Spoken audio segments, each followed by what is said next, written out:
Why is it that some people seem to have this innate ability to do awesome things like play by ear or write their own songs, or even switch between different instruments, whereas other people seem to struggle and always be stuck? To me, the difference, the missing link, is music theory, right? That's what enables you to write your own songs better, to improvise music, to play by ear. All of this stuff comes down to understanding the language of music. Music is a language, and music theory is just the way that we understand that language. So I'm excited you're on this video, stay tuned, and let's get into it. Now, the first thing we gotta talk about is the big elephant in the room, which is why do so many people struggle with this? Right? A lot of people have tried to dip their toes into music theory, maybe you're one of them, and you come away just feeling totally confused and totally disoriented. Well, I think what most people are missing is a big picture understanding of what we're even trying to do, right? We need a game plan, we need a map. Otherwise, we're just diving into this huge, vast ocean of music theory and not knowing what the game plan is. That's why I want you to make a commitment to yourself right now to stay through this entire video. It's easy to get distracted, it's easy to get lost in the weeds, but if you stay through this video, you're gonna have the tools that you need to finally get this stuff. And I've taught this to tons of people who say, I've always been confused about this and I finally have had the light bulb moment. Super quick disclaimer, there's always exceptions, there's always times where rules get broken, there's always more advanced concepts, but for today we're just keeping it simple and we're just doing the fundamentals. Let's start today with the big picture. This is the first section. So the big picture to me just boils down to one simple equation, okay? Songs equal melody plus chords. That's it. So all songs are just melody and chords put together. Let's dig into those two elements a little bit more, starting with melody. So melody is simply the part of the song that you would whistle, hum, or sing. It's the thing that most of us think about first when we think of a particular song. So for instance, if I play this, Mary Had a Little Lamb, that's the melody. Now on the other side of the equation are chords. And all a chord is multiple notes that happen at the same time. So maybe I'm playing 3 notes at a time, 4 notes at a time, and it just sort of makes the bed underneath the melody. Now let's go to the piano and I'll show you why you need both of these elements. Let's start with this melody and see if you can recognize this. It's a little bland, I kind of just walked up and came back down. Well, let's listen to some chords on the left hand. Does this sound like a song if I just go?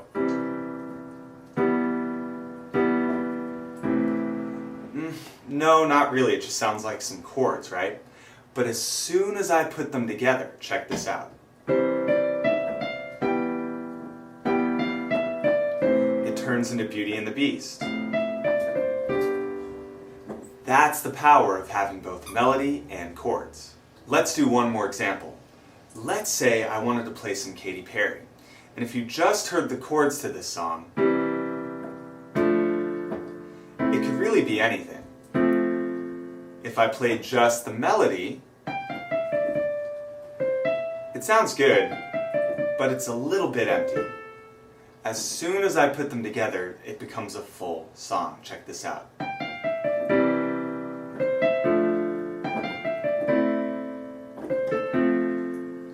All that to say, we really need both melody and chords to make a full song. On piano, very often the right hand plays the melody and the left hand plays the chords, as you just saw.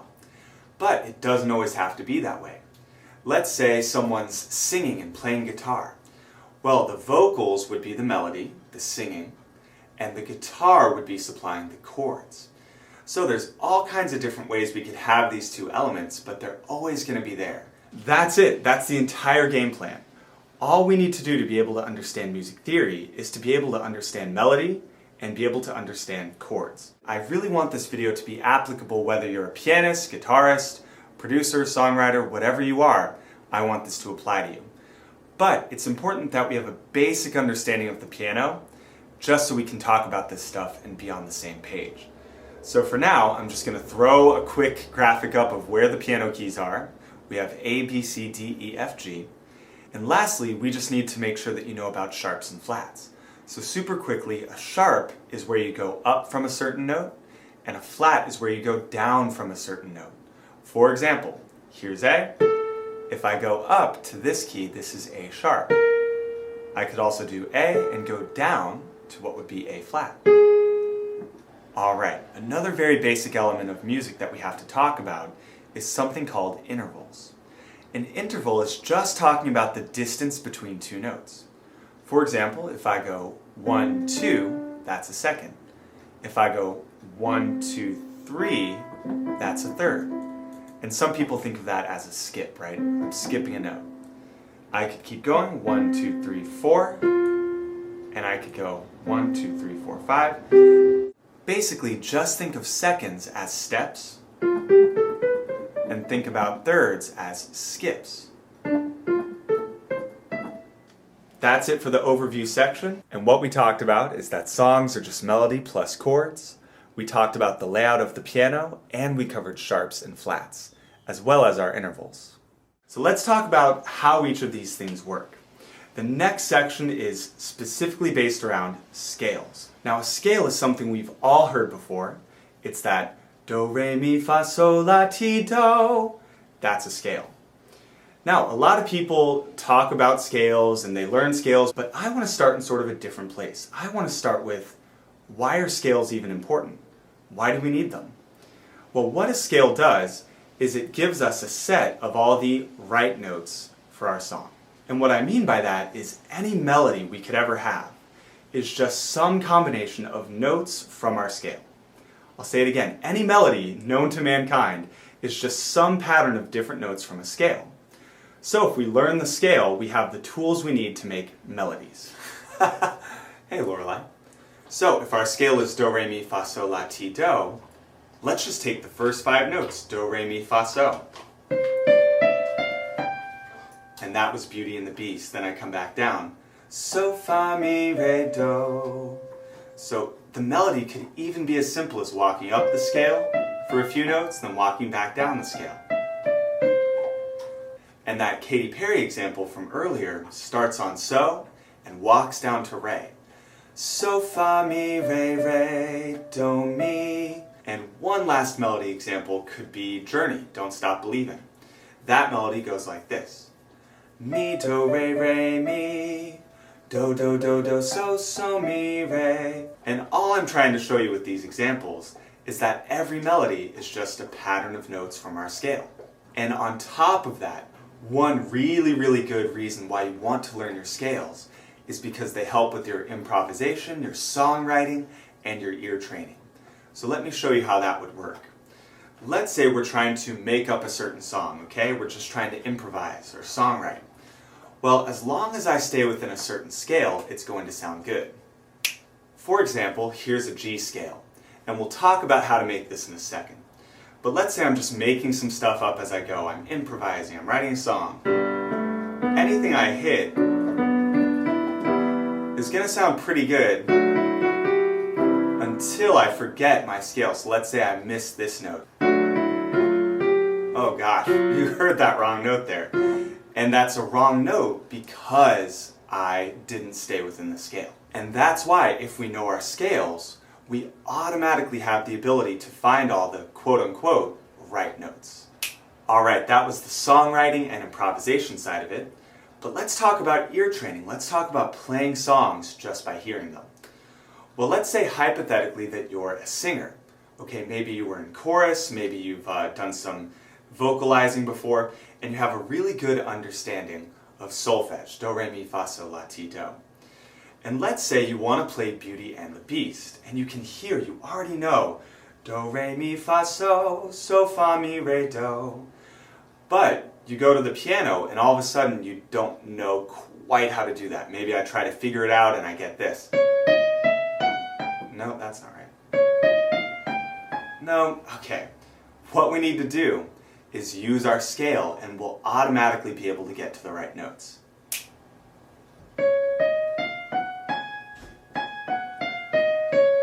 There we go, that sounds better. Now of course you need to know your scales before this can work for you. So let's talk about how to actually make a scale. Let's dive into it. Now, no, you don't just snap and blue stickers magically appear all over the piano. It'd be awesome if it worked that way. But instead what we do is we use 2 things to make our scale. Those are half steps and whole steps. Those are the building blocks. And a half step is just one key to the very next key on the piano. It's the smallest distance you can possibly go. So in other words, from here to here would be a half step. So with this to this, or that to that, or even here to here, that's a half step as well. So what I want you to do, if you're at a piano, you can pause the video and try just doing all half steps. Doesn't have to look pretty. I'm just chicken pecking it right now with one finger. There's a more technical way to do it. But for now, just see if you can do all half steps and get the hang of what those feel like. Then let's talk about whole steps. All a whole step is 2 half steps. Okay, so in other words, if this is my starting note, I'm going to count 1, 2. That's a whole step. Same thing, starting note, 1, 2. That's a whole step. Now check this out, this is important. From here to here, that's only a half step, right? So a whole step would be 1, 2. There's our whole step. So you really want to pay attention and make sure that you're doing 2 half steps for a whole step. Now, again, if you're at a piano and you want to try an all whole tone scale, you would do this. Okay? If you're interested, pause the video and try that out, but let's keep on going.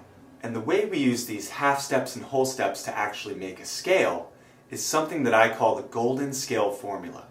And here it is. It's whole step, half step, whole step, whole step, whole step, half step. And you can write that down if you want to, but that's going to be 2 whole steps, then a half step, 3 whole steps, then a half step. Okay, here's how to apply that.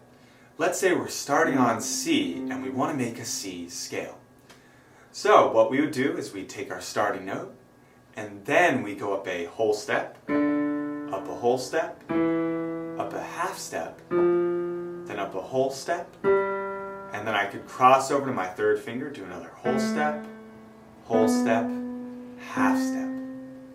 Alright, so I followed my scale formula and I found out that the C scale is all natural notes. It's all white keys. That one's kind of easy, so let's do another example. Let's say I want to find a G scale. Okay, I'm going to start with G, then I'm going to go up a whole step, then another whole step, half step, whole step, I might cross over here for another whole step, and now check this out, I need a whole step here, so I'm going to go to F sharp, okay, the note right above F, and this is a whole step and half step. So in this case, my G scale has one black key, which is F sharp.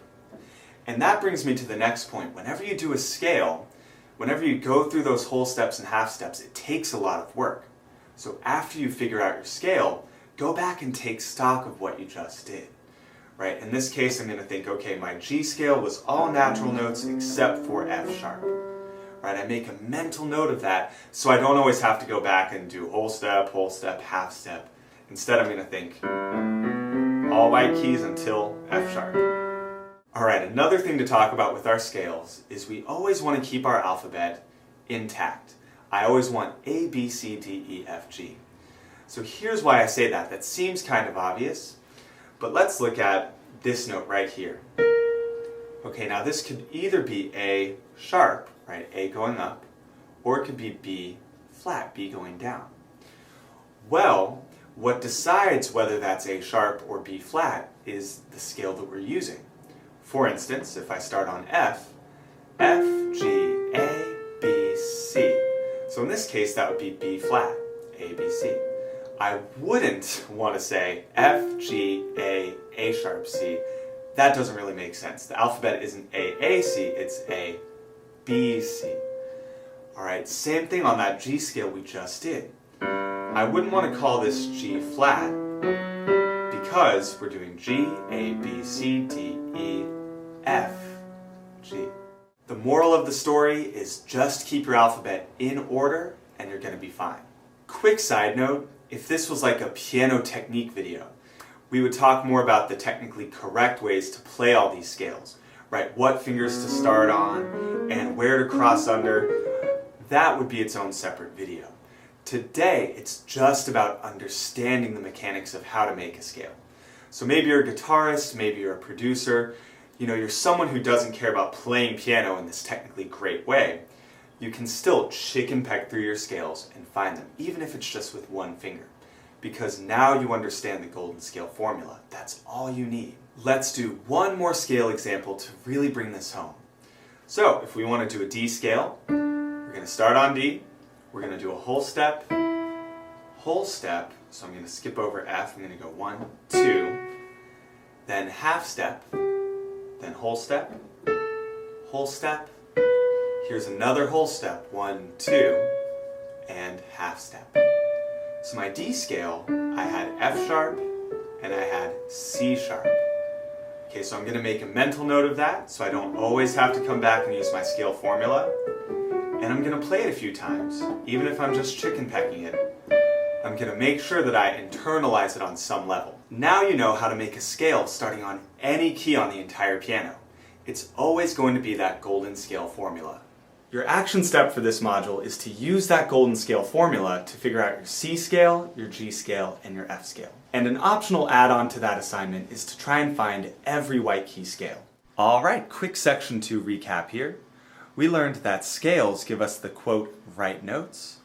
We also learned that melodies come from scales, right? Any melody is just some combination of notes from a scale. And then lastly, we also learned how to make scales with the golden scale formula. All right, let's keep going and let's talk about something new. Chords. They've stricken fear into the heart of many a brave soul. But I'm being so heavy-handed. Point is, chords aren't nearly as scary as you might think. The truth is, chords also come from our scales. I'll say that again. Chords also come from scales. So just as we had do, re, mi as individual notes, we can also have do as a full chord. The only difference is, instead of saying do, re, mi, we say 1, 2, 3 for the chords. If we're talking about our C scale, that was all white keys, right? So what I can do is I can take the note do, and instead of just treating it as one note, I can build a full chord off of it. I can play re as a melody note, but I can also play it as a full chord. I can go mi, fa, sol, la, ti, do. I'm just going through the scale and turning each individual note into a chord. Now, here's how you do that. We take our starting note, let's say we start on do, or 1, which is C, and what we do is this every other note kind of shape. That's all it is, so watch. I'm just doing every other note to get my chord. And the slightly more technical way to talk about that is we have what's called the root, or the starting note of the chord, and then we have the third, if I just count up 1, 2, 3, and then I have the fifth, 1, 2, 3, 4, 5. Right, so it's root, third, and fifth is how we make a chord. So if you like thinking about it that way, you can think about it that way. If you'd rather just say every other note, that's fine too. It's the same end result. Now check this out. We did do, let's go up to re. Root, third, fifth, every other note. Let's go up to mi. Same thing, up to fa, sol, la, ti, do. And I would highly recommend at this point pausing the video and going through and trying 1, 2, 3, 4, 5, 6, 7, back to 1.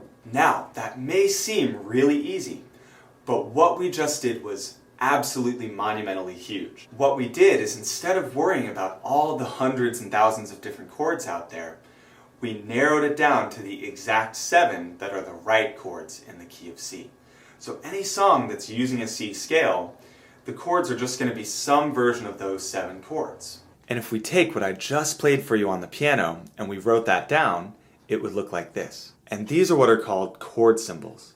So don't get freaked out by these. We're going to talk more about chords later on. But for now, just know this is exactly what I just showed you how to play on the piano. And just like how painters have a certain palette of colors to work with to create a painting, what we have here is a certain palette of chords to work with to create a song. So if we look at songs that use the key of C, we'll find that these chords are for the most part all we need. So let's examine some songs together. And first up is All the Small Things by Blink-182. And the way they wrote it is they just did a C chord, then G, then F, then back to G. Then Hallelujah by Leonard Cohen. This is a classic. And what he did was went from C to A minor, then back to C, back to A minor. So there, the beginning of that song is just 2 chords back and forth. Then Come Sail Away by Styx. This is a personal favorite of mine. I love this song. This is C to F to G and back to F. So as you can see, all of those chords were included in what we found a second ago. They're all chords from the key of C.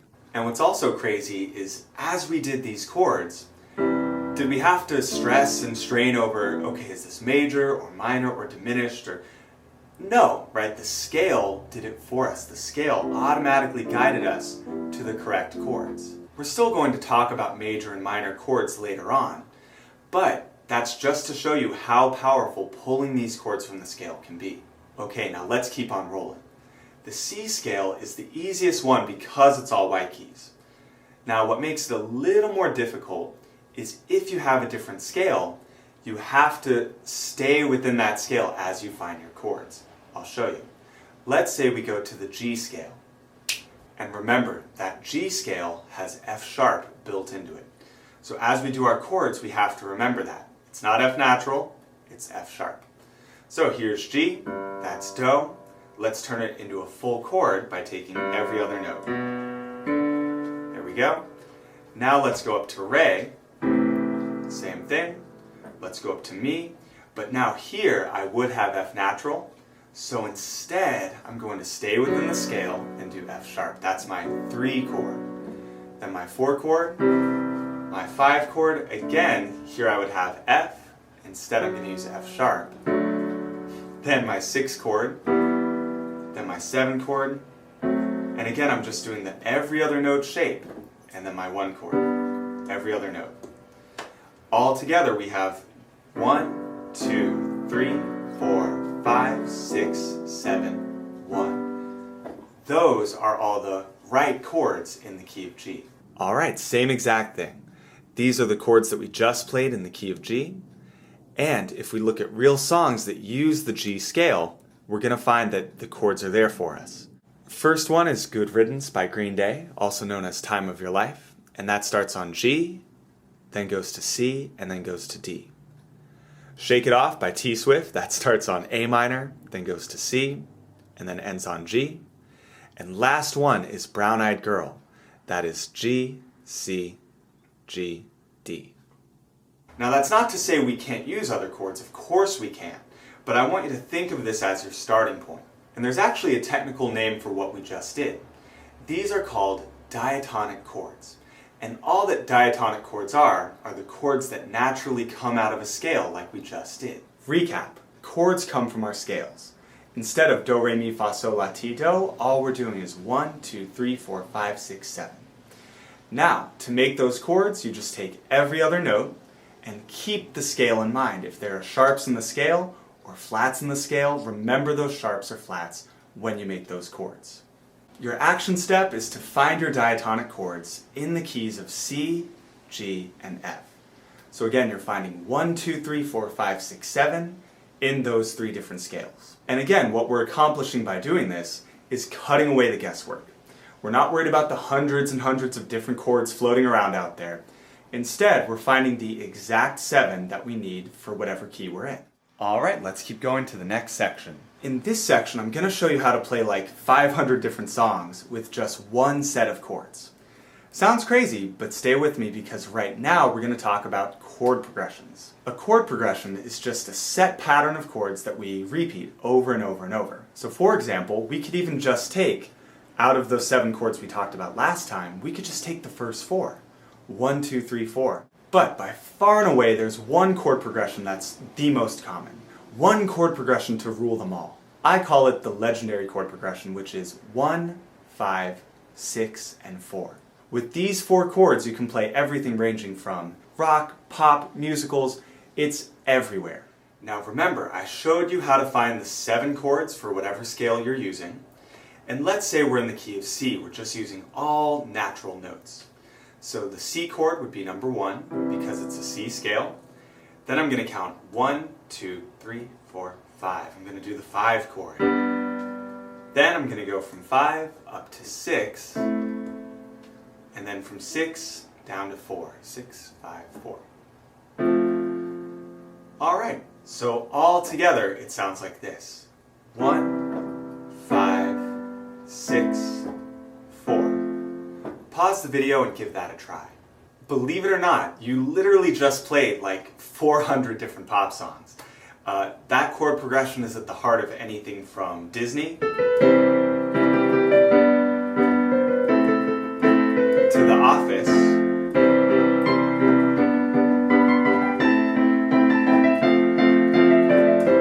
to Journey.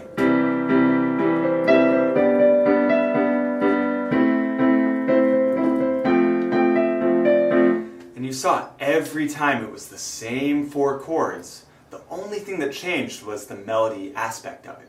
I could sit here for literally an hour and just play you song after song that all use that legendary chord progression. And what's even crazier, stay with me here, even if the chord progression isn't exactly 1, 5, 6, 4, it's usually those 4 chords, but maybe in a different order. For example, maybe it's 1, 4, 6, 5, or 1, 6, 4, 5, like Heart and Soul. And these chords are so common and so fundamental that we actually have a term for them. Just like there are the primary colors, these are the primary chords. And technically 1, 4, and 5 are the primary chords, and then 6 is sort of an unofficial primary chord. It's not technically one of them, but it's just as common as the main primary chords. So I want you to think of these 4 as being your bread and butter. And just to really bring it all home, now you've seen real-life examples of different chord progressions. All it is a set pattern of chords that makes up our song. Whether that be 1, 5, 6, 4, or 1, 6, 4, 5, or 1, 2, 3, 4, it doesn't matter.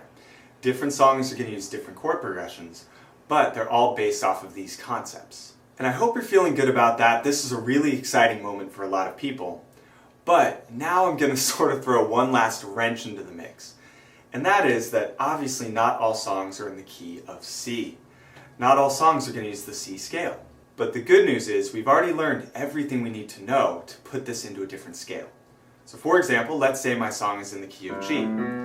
Well, we learned that we have an F sharp in the key of G. So as I go through those chords, number 1, which would be G in this case, 1, 2, 3, 4, 5, I just have to remember, not F natural, F sharp, right? And then from 5 to 6, 6 back down to 4, 6, 5, 4. Okay, so there, it was very similar. I just had 1 sharp built into the mix. And of course you could do the same pattern for whatever scale you're in. So some songs do it in the key of F, 1, 5, 6, 4. Other songs might use, say, a D scale, 1, 5, 6, 4. And of course it takes time and practice to go through your scale, to find those 4 chords, but it's always the same underlying principles. And it doesn't even matter what genre you want to play. Those 4 chords are a huge, gigantic part of most of the music you're going to come across. Recap time. In this video we talked about how chord progressions are just set patterns of chords. We talked about the legendary chord progression, which is 1, 5, 6, and 4. And we talked about the primary chords, which are 1, 4, and 5. Your action step for this video is to find the legendary chord progression in, again, the keys of C, G, and F. Now you can go the extra mile and you can find the legendary chord progression in your other white key scales, but for those of you just trying to get your feet wet, I would stick with those 3. Okay, in the next section we're going to get way more into how to actually use this stuff, how to practice it, how to apply it. But before we can do that, first we have to cover how to find your key. Right? How do we know what scale a certain song is using? If we can't find our key, if we can't find Do, then we can't really do anything else we talked about, right? We can't figure out what our chords are, we can't figure out where the melody is sitting. So being able to find the key for our song is very important. And in my mind, there's 3 main ways to do that. The most concrete way, the first way, is if you like using sheet music, you can literally look at the sheet music to find your key. Now I know not everybody uses sheet music. Some people use YouTube videos, some people have, maybe a friend shows them a song or a teacher shows them, maybe you play by ear. And if you're one of those other people, just wait for the next two methods. If you do use sheet music, all you have to do is learn one rule for sharp keys and another rule for the flat keys. And the rule for any key that's using sharps, any sharp key, what you do is you look at the last sharp and then just go a half step higher. So for example, in this key signature we have two sharps. The last one is C sharp. So if I play that on the piano, it looks like this. To find my key, now all I do is go a half step higher, and I find that I'm in the key of D. And if you know your D scale, that checks out because the D scale has two sharps in it. One more example, this one has four sharps, and I'm just going to look at the last sharp, which in this case is D sharp. Now D sharp on the piano, if I go a half step higher, I get E. So this would be the key of E, which has four sharps. For the flat keys, which is, again, any scale that uses flats instead of sharps, all you have to do is look at the second to last flat in the key signature. In this particular example, we have two flats, and the second to last flat is the B flat there. So this would mean that our song is in the key of B flat. It's using a B flat scale. Another example might be if I had four flats. Well, the second to last flat here is A flat, so that would be an A flat scale. Now, the only scale that this trick won't work for is the scale with one flat, because there's no second to last flat, there's just one. This one I typically recommend that people just try to remember, and this is going to be the F scale. We talked about this a little in the scale video, but the F scale has one flat built into it, which is the B flat there in that key signature. Okay, now what if you're not using sheet music, right? What if you picked any other method of learning a song and you don't have it written down in front of you? Well, what I recommend is looking at the very last note of the song. Typically, songs are going to end on Do. They're going to end on the first note of the scale. Not always, but a lot of the time they will. So looking at the last note of the song gives you a great clue about what key you're in. And there's tons of examples I could show you because, again, most songs do this. If I play Thinking Out Loud by Ed Sheeran, and I get...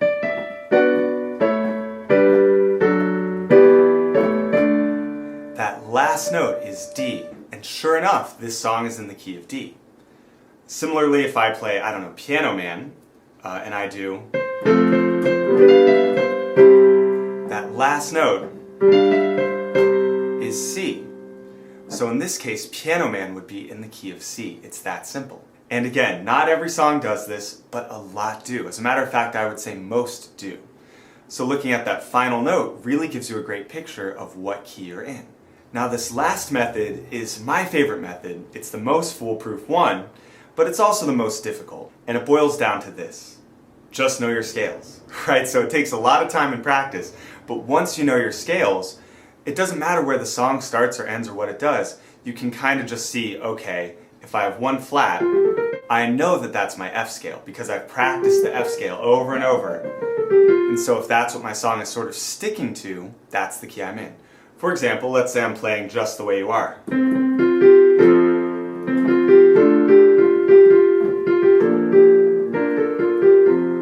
Okay, so I found that it was a lot of white keys except for this B flat, and that is exactly what you would see in the F scale. All white keys except for B flat.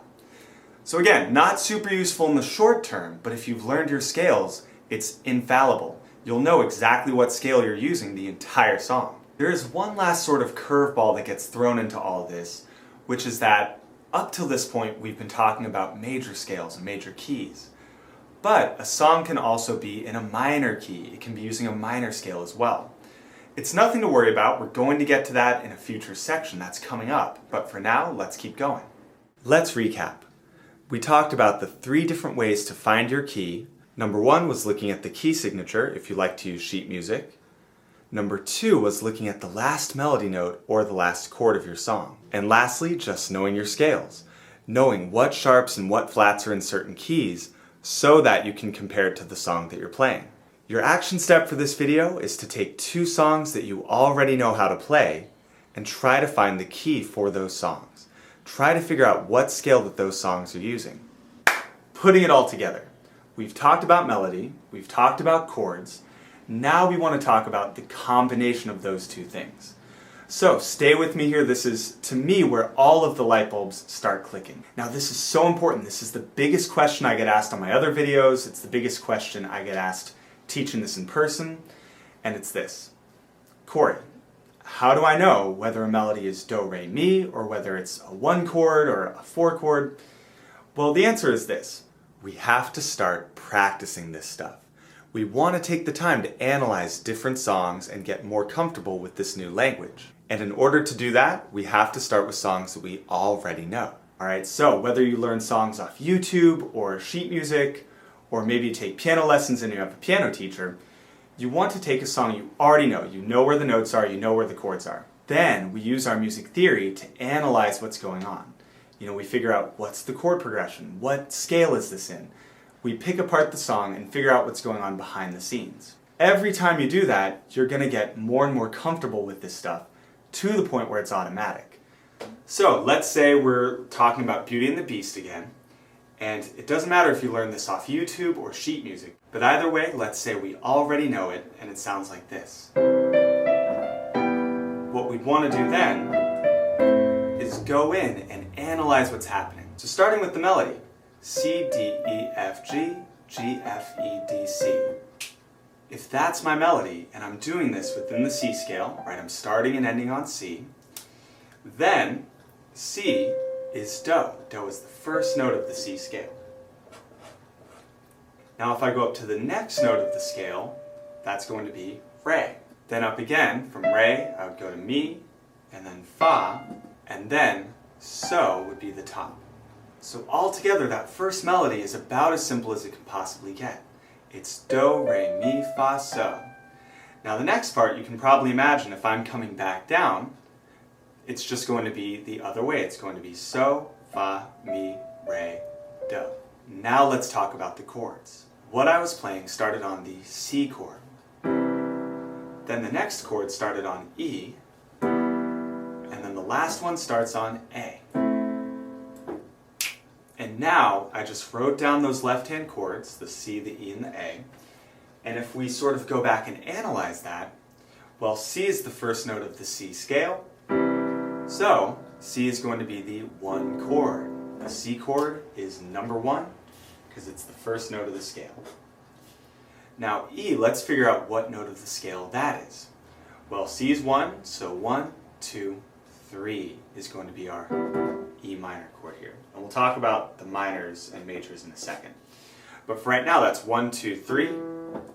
Then we do the same 3 chord again. And then we go to A minor. So let's figure out what number A is. Well, again, C is number 1. So A would be 1, 2, 3, 4, 5, 6. Alright, that's our 6th chord. And all that means is that in this case, the chord progression is 1 to 3, then 3 to 6. Now remember, you don't have to always write this down. This was just to show you how you want to think about it. You want to put numbers to your chords, and you want to try to put solfege, the do, re, mi, to your melodies. You want to take that extra time to go back and analyze what you're playing. Now you might be asking, well, Corey, why would I do that? You know, C already has a name, right? C, D, E. What advantage do I get out of calling this do, re, mi? Same thing for the chords. What's the point of calling this 1 and 3? Why don't we just say C and E minor? That is a fantastic question.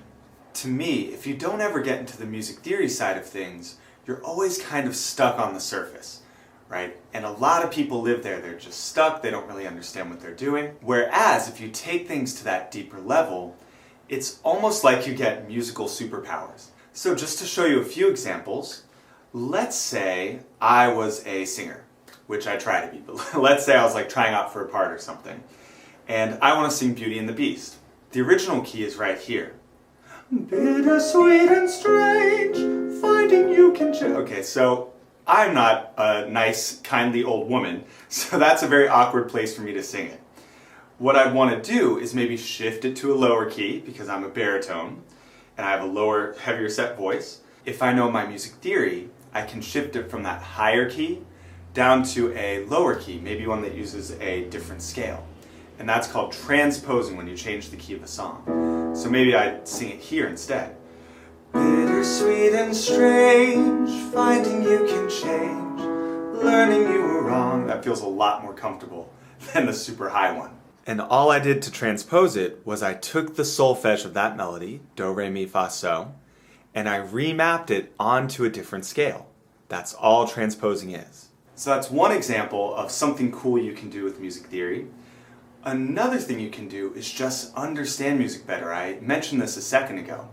But what I want you to do is take a look at the two songs I'm putting on the screen here. We have Let It Go and we have Don't Stop Believin'. On the surface, these two songs have nothing to do with each other. Literally, not a single one of those chords is the same. But again, if you're used to looking at things on a slightly deeper level, if you're thinking about your music theory, you can see that they're actually the exact same chord progression. It's 1, 5, 6, 4 in both cases.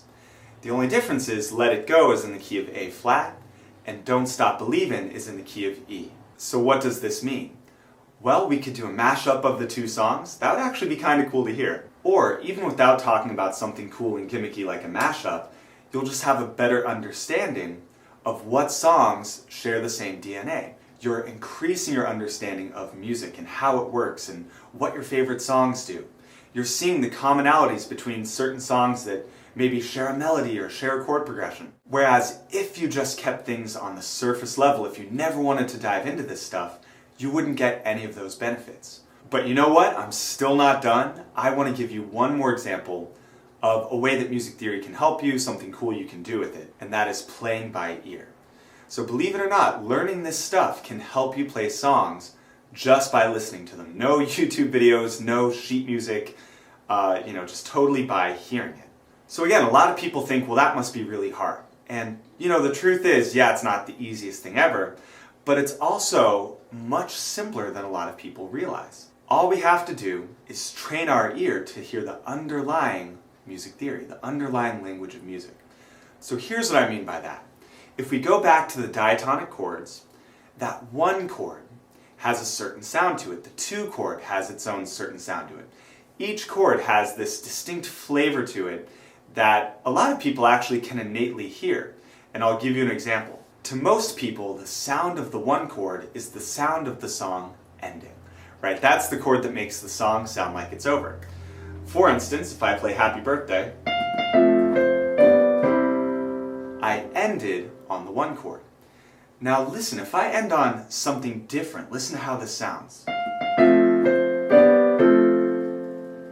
Okay, now that is a correct chord in the key of C. It's not like I hit an egregiously wrong note, but it wasn't the one chord, so it sort of freaked your ear out to not hear the one chord there. And if I do that in a different key, it's still going to sound the same way. Let's use like an A flat scale. Alright, check this out. Guess what? The one chord still sounded like the song was over. So I guarantee you, your ear wasn't thinking, yes, in the first example, that was the tonic, which is C major, and in the second example, that was A flat. No, you don't have to worry about that. Again, no matter what scale I'm using, the sound of that one chord, whether I'm in a C scale, a G scale, or a D scale, the sound of that one chord is going to stay the same. Because your ear already could tell, okay, that's just the sound of a song being over. And now you know that that's the one chord. So, that's just the tip of the iceberg. Obviously, we could do a whole lot more on ear training specifically. And if you're interested in learning more about that, I do have a full ear training course where I walk you through my methods step by step. This is what I personally do to play songs by ear, and it's what I teach my students to get them doing it as well. But for the time being, that's just one more example of how music theory can help you. And this was by no means a comprehensive list of all the ways it can help you. But we just looked at a few. We looked at transposing, we looked at chord progressions, we looked at ear training. Without it, all of those things are going to seem downright impossible. But with it on your side, when you study this stuff, you give yourself the tools to be able to do basically anything you want to do. And just to recap here, we talked about how to analyze a song that you already know. Then we talked about a few different ways that learning this stuff can really pay off in the long term. Your action step for this video, the way to actually get better at this stuff and finally start to understand it, is every time you learn a new song, take the time to figure out what the solfege of the melody is, the do, re, mi's, all that stuff. Take the time to figure out the chord progressions for the different chords. It's going to make it so much easier for you long term because you're really going to understand how your favorite songs are made. The more different songs you do this with, the more comfortable you're going to get, and the more this language is going to become second nature. But just like any language, it's a little bit tough at first. You have to pay your dues, you have to start slow. The last step is the hardest one, which is just getting out there and doing it. Whew. All right, let's take a deep breath. We've covered a lot of stuff so far, and we still have a few more things to talk about. But this is a great stopping point to recap what we've learned so far. All right, we learned that a song is just melody plus chords. We've learned that melodies come from our scales, right? We've learned that scales are made of the golden scale formula. We also learned that chords come from the scales too.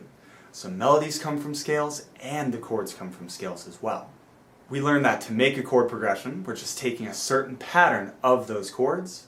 For example, 1, 5, 6, 4, the legendary chord progression. We learned the 3 different methods for finding our key. And the last thing we did was looked at real-life examples of how certain songs are constructed. What was happening with the melodies, what was happening with the chord progressions, and we put it all together. All right, let's regroup. We've got 2 more sections left. Next up is chord types. What makes a chord major? What makes it minor? You've probably heard these terms before. So let's go over to the piano and let's talk about it. The cool thing is, major chords and minor chords are very similar. There's just one subtle difference between the two. So let's actually start with what they have in common. Both major and minor chords have what's called a fifth. We talked about that during the interval section. And all that means is I'm counting 1, 2, 3, 4, 5. Now the more technical definition is a fifth has 7 half steps, but I don't really super want you to worry about that. Just realize that you can count to a fifth, and that's going to be in both major and minor chords. Now the difference is, for a major chord, the middle note is going to have a spacing of 4 half steps. So let's count it. 1, 2, 3, 4. Okay? So that's root, third, fifth. A minor chord, on the other hand, has a spacing of 3 half steps. 1, 2, 3. And as you can see, that's just a 1-note difference between major and minor. They're very close, but they're slightly different. And that slight difference makes a big impact on the sound. A major chord has a happier sound, and a minor chord has a sadder sound. Now, the way you would write this out, the way you would talk about it, is that a major chord is a root, a third, and a fifth. A minor chord is root, flat third, and a fifth. And it's important to note that when we talk about sharping things or flatting things, it doesn't always mean black keys, right? A lot of the time it does, but really all sharp means is that we're raising something, and all flat means is that we're lowering something. So let me show you an example. If I play a D major chord, I'll just show you, this is D major. And we can double check that. 1, 2, 3, 4 half steps, so that's D major. And you can see I've already got a black key built into it, F sharp. Now if I want to find D minor, all I have to do is flat, or in other words lower, this F sharp, this third. So I'm going to lower it down to F natural. And here we are on D minor, D, F, and A. And as you saw, it's only a 1-note difference between D major, which has F sharp built into it, and D minor, which has F natural. Now let's apply this a little bit, and let's find some chords together. Let's say we want to figure out, say, E minor. So what I'm going to do is I'm going to get E, and I'm also going to get the fifth ready, because I know both major and minor chords have this same fifth. All right, 1, 2, 3, 4, 5. Now the only question is, where is the middle note? Well, for E minor, remember that's 3 half steps. 1, 2, 3. So this chord would be E minor. Now let's say I want to find A major. Well, again, I'm going to go to an A fifth, because that's going to be the same regardless. And then for a major chord, I'm going to count 4 half steps. Let's do it. 1, 2, 3, 4, A major. Now in this case, A major is A, C sharp, and E. It works the exact same way on the black keys. So the fifths, let's say for instance C to G, it works the same way. If I just sharp both of them, my fifth is C sharp to to G sharp. Then all I have left is the middle note, which would be 1, 2, 3 for a minor chord, or 1, 2, 3, 4 for a major chord. So in other words, all that to say I follow the exact same mechanics. I find a fifth, I find my middle note, depending on whether I want major or minor. Alright, now the last thing to be aware of is that these fifths are really easy to find, right? It's that kind of shape. You can just use your hand as a guide. 1, 2, 3, 4, 5. But the one place where it's sort of different, if I go from B to F, what's interesting is right here, we're at a spot on the piano where there's no black key here, and there's no black key here, so it sort of throws off the spacing. And if you count it out, this isn't a fifth because I only have 6 half steps. 1, 2, 3, 4, 5, 6. Remember, for an actual fifth, all those other ones are going to have 7 half steps. But right here, we're just in a weird spot on the piano where it ends up being only 6.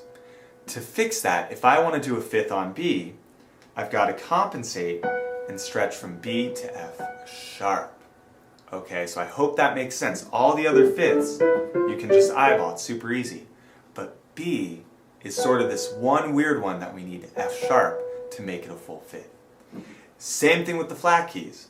I can just keep the same spacing of C sharp to G sharp, or D sharp to A sharp, same exact spacing, until I get to the problem child of B. So B flat, if I go up here to like G flat or something, that's way too far. Instead what I do is I go B flat to F. And again, all I'm trying to find is 7 half steps. 1, 2, 3, 4, 5, 6, 7. All of this boils down to the fact that, you know, C is normal, C sharp is normal, D is normal, and so on and so on. The weird one is B. B flat and B natural. Those two are the ones where it doesn't quite match up. So just keep that in mind as you're finding your chords, that the fifths really aren't too weird unless you're on the note B or B flat. Alright, let's do one more example, and let's say we want to find B major. Well, we're going to go to B, and we're going to remember that this isn't our fifth in this case. It's actually F sharp. And now that we have our fifth, all we're going to do is count 4 half steps for our major third. 1, 2, 3, 4. There we go, B major, root, third, and fifth. Now you know the dictionary definition of major and minor. And one quick thing to note, we're not going to spend too much time on this, but every chord can be rearranged. For instance, instead of playing a C chord as the standard C, E, G, what if we take that C on bottom and move it to the top of the chord? Then we would have E, G, C. And that's what's called an inversion. So, root position is the term for when a chord is in order. We say that's in root position. But when we change the order, when we rearrange it, we just call that an inversion. And inversions are totally fine as well. They're just as valid as root position chords. But I don't want you to get too confused about that right now. I just wanted you to know that that is a thing that can happen. What I want to do now is tie this back in to our video on finding the diatonic chords, the chords from our scale. You'll remember for the C scale we went through Do, Re, Mi, Fa, Sol, La, Ti, Do, and we found the 1, 2, 3, 4, 5, 6, and 7 chords like that. Well now let's go back and let's figure out, well, what were those chords? Right? In other words, this was my 1 chord from the key of C. Well, what is this? Is it C major? Is it C minor? In this case, because I have 4 half steps, 1, 2, 3, 4, it's C major. But now, check this out. If I go up to the D chord, the 2 chord, if I look at the spacing, look at this. 1, 2, 3. So the 2 chord is actually minor, which is kind of interesting. Let's keep going. The 3 chord, we have a spacing of 3 half steps, so that's minor. The 4 chord has a spacing of 4 half steps, so that's major.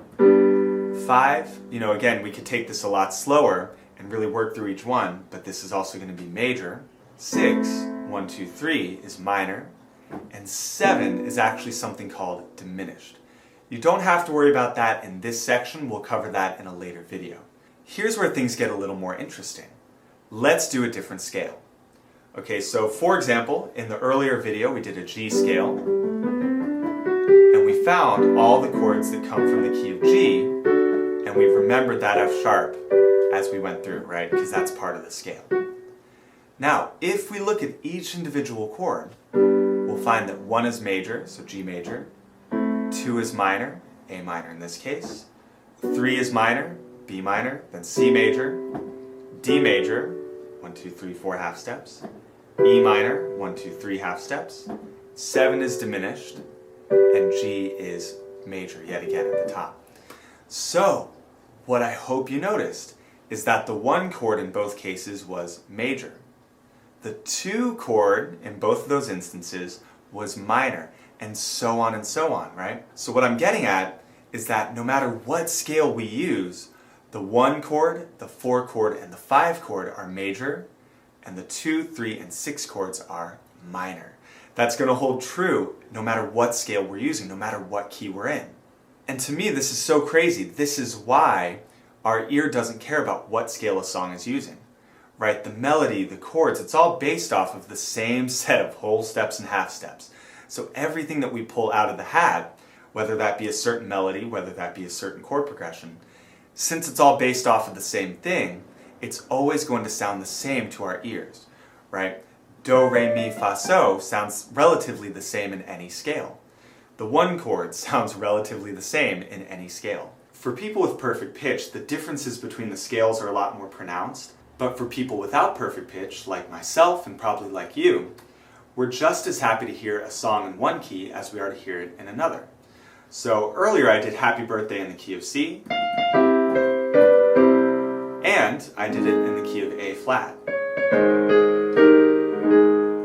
And both ways sound perfectly acceptable. And same thing earlier, when I did Beauty and the Beast, I started in the original key, and then I transposed it to the key of E.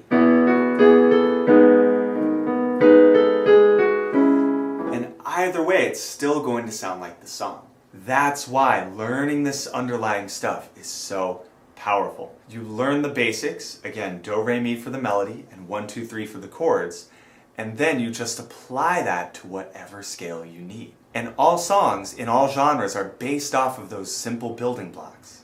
Okay, recap. A major chord has 4 half steps between the root and the third, and a minor chord has just 3 half steps. We also learned that within our diatonic chords, within our scale, the 1, 4, and 5 chords are major, and the 2, 3, and 6 chords are minor. The 7th chord is diminished. That's something we'll save for the more intermediate video. For now, just remember that word diminished. We'll get to that later. Your action step for this video is to play every major and minor chord, one at a time. So for instance, you might start on C major and go to C minor, then D major to D minor, E major to E minor, and so on. Alright, I'll be honest with you, I debated putting this last part in the video or saving it for the more intermediate level, but I do feel that it's fundamental for beginners to understand, so we're going to talk about minor scales. People get very freaked out about these, just like they get freaked out about chords, but every major scale already has a minor scale baked into it. So the beauty is, if you can play all of your different major scales, you by default have your minor scales too. So what on earth am I talking about, right? That doesn't make any sense. Let's go to the piano and I'll show you exactly what I mean. Now, first thing to say about minor scales is that to a lot of people, myself included, they sound very sad. They sound kind of dark and somber. Check this out. And for that reason, a lot of people prefer them. They have a sort of gravitas to them. Let's talk about how we can actually find and work with minor scales. Every major scale has a minor scale built into it. And since they're related, we call it the relative minor. Here's what I mean. To find your relative minor scale, you take any major scale you want. Let's say C for this example. And you're going to find the 6th note of that scale. In this case, 1, 2, 3, 4, 5, 6 would be A. Now, if I keep the key signature from C, so again, this is all white keys for this scale. If I keep that scale, but I play from A to A, I get A minor. Watch it. Nothing really mind-blowing, nothing really difficult. All I did was kept all the white keys from the key of C, but I started and ended on A. And that is the A minor scale. And again, they're related. A minor is the relative minor of C major because They're both all white keys, they just start in different places. So the C scale starts on C, obviously, and the A minor scale starts on A. But let's do another example, because that one was kind of easy. Let's say we want to find the relative minor of G major. Well, as we remember, the G scale has an F sharp built into it. We talked about that a little bit in the scale video. So as I go to find my minor scale, I need to remember that I'm going to have F sharp, okay?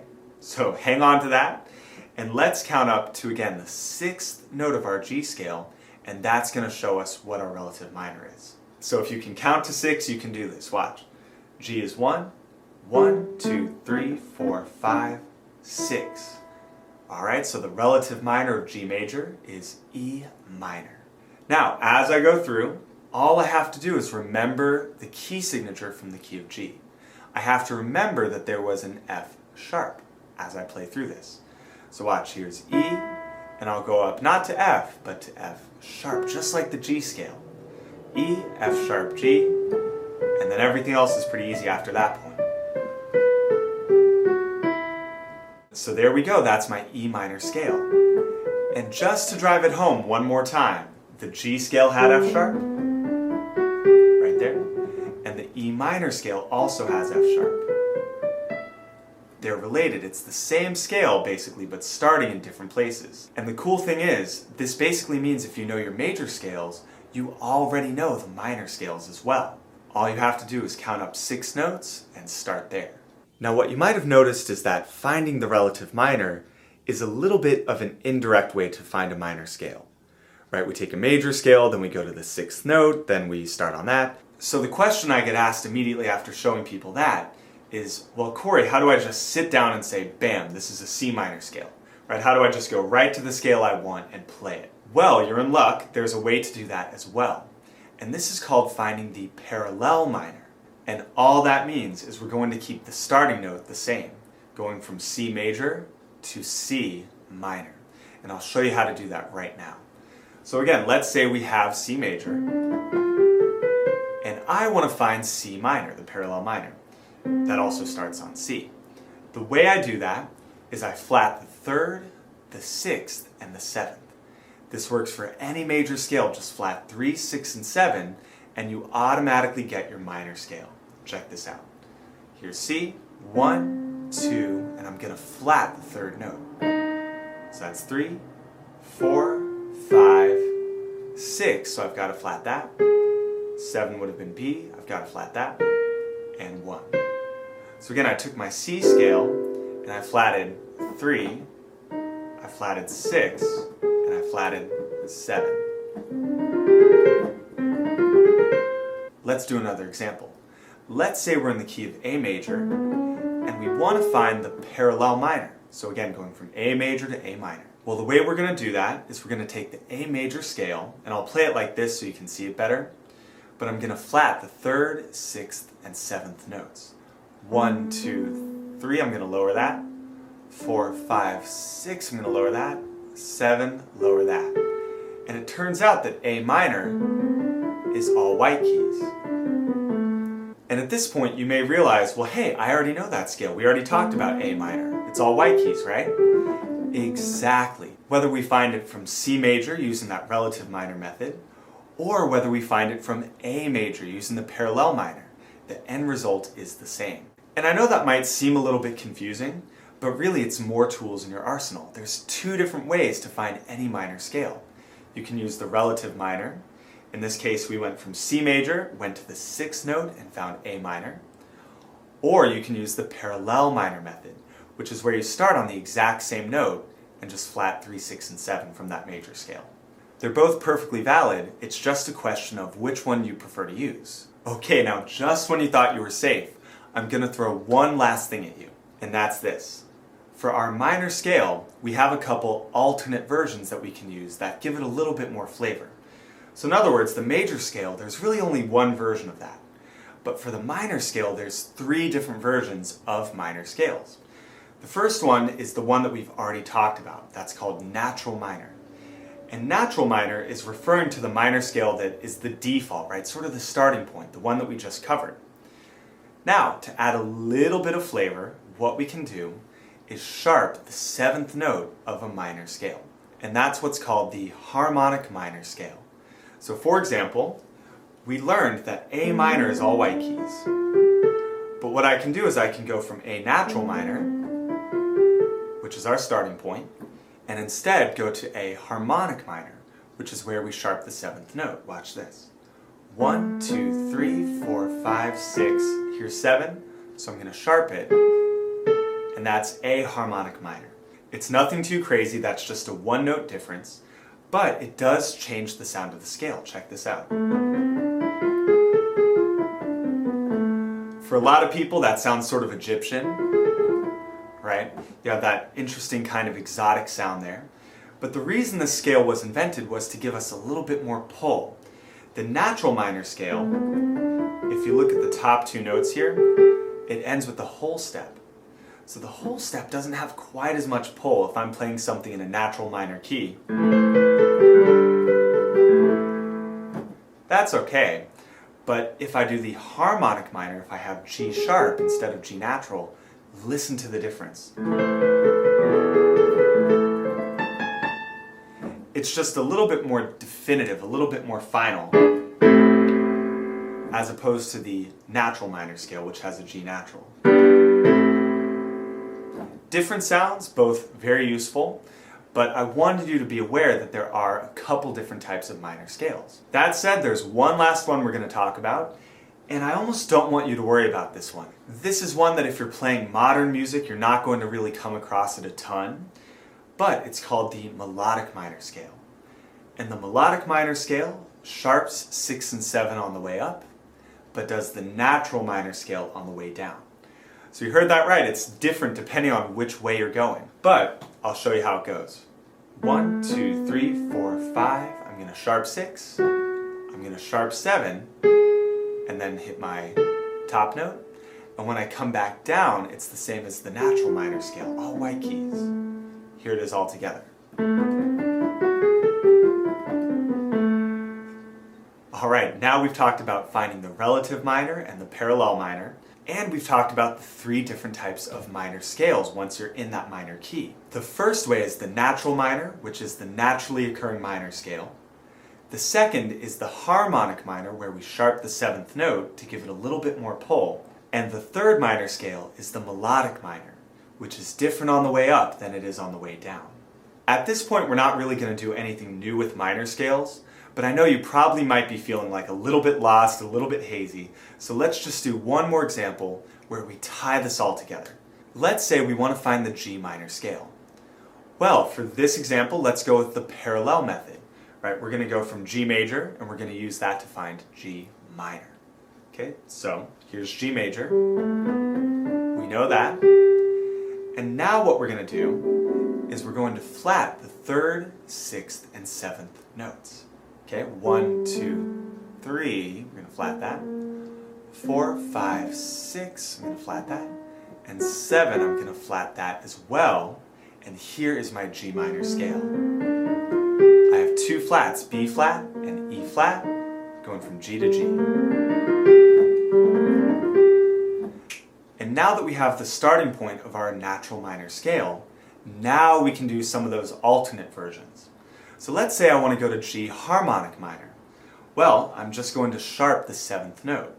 1, 2, 3, 4, 5, 6, and here's 7. So I'm going to sharp it, and that's G harmonic minor. If I want to find G melodic minor, well, I'm going to sharp 6 and 7 on the way up. Watch. 1, 2, 3, 4, 5, here's 6, so I'm going to sharp it. 7, sharp that, and G on top. Then on the way down, it's the same as the natural minor. All together, here's that G melodic minor scale. And again, I don't really want you to worry about the melodic minor all that much. I mainly tell my students to focus on the natural minor and the harmonic minor. Those are the 2 you're going to use the most often. Now, you might be wondering, well, how does this affect the chords? Right? We talked about pulling the diatonic chords out of the scale.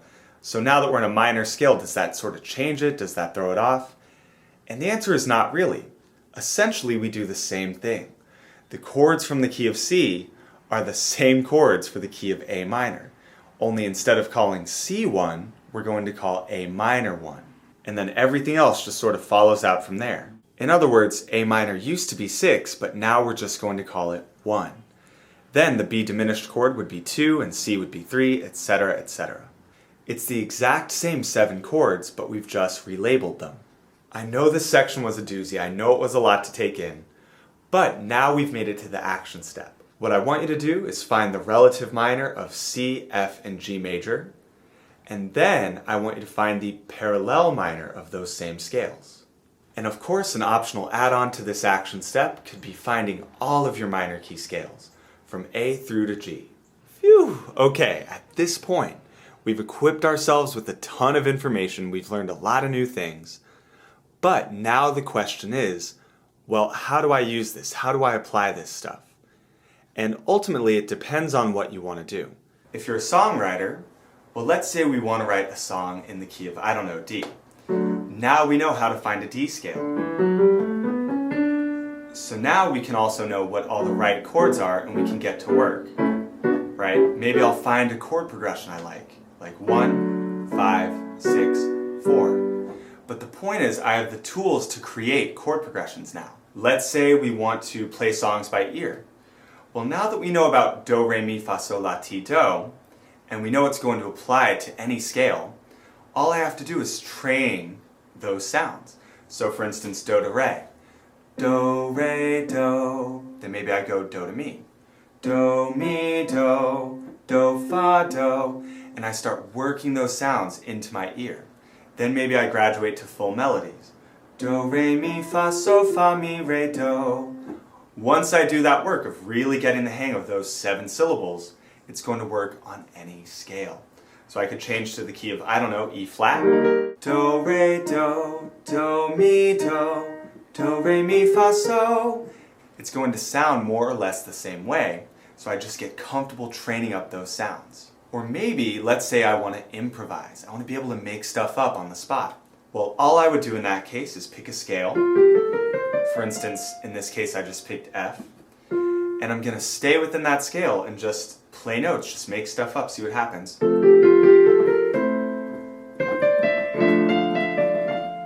Right? And I'm purposely trying not to do anything too crazy, I'm just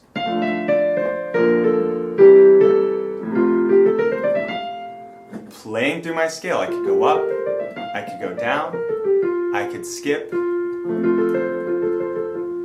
You know, all the options are open to you. You just have to dive in and practice whatever it is you want to get better at.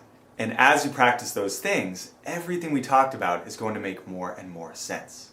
And just to sort of put a bow on everything that we talked about, whether I'm ear training, songwriting, improvising, just playing music for fun, whether I'm in the key of C or A minor or purple, it doesn't matter. It all boils down to, you guessed it, these 2 things. Now, of course, there are tons of examples of songs that break these rules, right? Places where composers or artists stepped outside of that framework and did something a little different. As a matter of fact, there's other more advanced concepts that sometimes step outside of what we just talked about. We can talk about all the extra stuff in the intermediate and advanced videos. But for now, just think of this as being your default, your starting point. Final recap. We learned that a song is just melody plus chords. We learned that melodies come from our scales, and how to make those scales using the golden scale formula. We also learned that chords come from scales as well. We learned about those diatonic chords that we just pull out of our scale. Then we learned about chord progressions, which is where we just take a certain pattern of those chords. For example, 1, 5, 6, 4. We learned the 3 different methods for finding our key. We learned about how to put it all together and make a full song out of both of those elements. And then we went ahead and talked about chord types like major and minor. And we figured out that major chords have 4 half steps and minor chords have 3.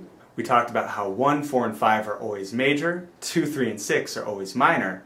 And last thing we did was we figured out how to make a minor scale based off of a major scale.